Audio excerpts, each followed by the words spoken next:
କାନ୍ଦିବେ ତ ଶତ୍ରୁ ମାନେ ଯେତେବେଳେ ମୁଁ ସାଡୁ ପଇସା ପଠେଇବି ତୁ ସୁନା ଗହଣା ଛାଉଣି ହେଇଯିବୁ।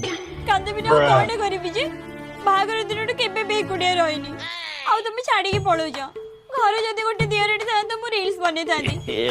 ଛାଡିକି ଯାଉଛି ଏଇ କାଳିଆ କୁକୁରଟାକୁ। ଭାଇ କାଇ ଛାତିଟା ଫାଟି ଯାଉଛି ଭାଉଜଙ୍କ ଦୁଃଖ ଶୁଣିକି।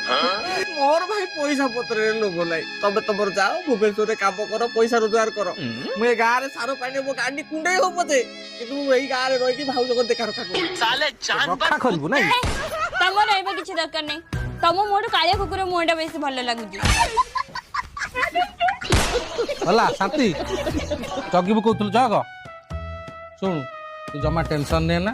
ଆରେ ଆମେ ସିଟିକି ଯାଉଛୁ ଭୁବନେଶ୍ୱର ବଡ ବଡ ବିଲ୍ଡିଂ କନଷ୍ଟ୍ରକ୍ସନ କାମ ଅଛି। ଆମେ 5 ପେଟ ନେଇକି ଯାଉଛୁ ସିଟି କଣ ଆମେ ଜାତୀୟ କାମ କରିବୁ?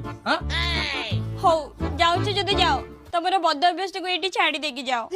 ବଦ ଅଭ୍ୟାସ କଣ ସେଇ ପାନ ଗୁଟକା ତ ଆଉ ତାକୁ ଛାଡିଦେବି। ହେ ତମର କଣ ସେଇଟା ବଦ? ସେଇଟା ତ ହଉଛି ତମର ଗଦ। ତମେ କେବେ ବି ଛାଡି ପାରିବନି। ଏଇ ଯୋଉ ପର ବୋହୂ ଝିଅକୁ ଅନଉଛ ସେଇ କଥା ମୁଁ କହୁଛି। ନାଇଁ ତୁ ଏତେ ସୁନ୍ଦର ସ୍ତ୍ରୀ ଥାଇକି ମୁଁ କୋଉ ପର ଝିଅକୁ ଅନେଇବି କହିଲୁ? ତୁ ବି ମାଡ ଖାଇକି ମରିବି ନା କଣ?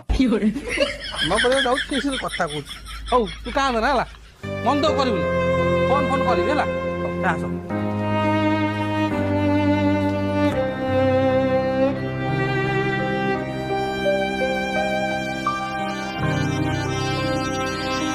ଧାନରୁ ବାଳୁଙ୍ଗା ଅଲଗା କରି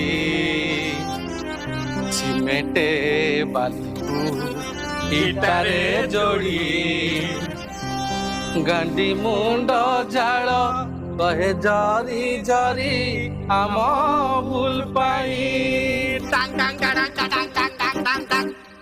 ଚାଲି ଯାଉଛୁ ଆମେ ଗାଁକୁ ଛାଡ଼ି ଚାଲି ଯାଉଛୁ ଆମେ ଗାଁକୁ ଛାଡ଼ି ଚାଲି ଯାଉଛୁ ଆମେ ଗାଁକୁ ଛାଡ଼ି ଚାଲି ଯାଉଛୁ ଆମେ ଗାଁକୁ ଛାଡ଼ି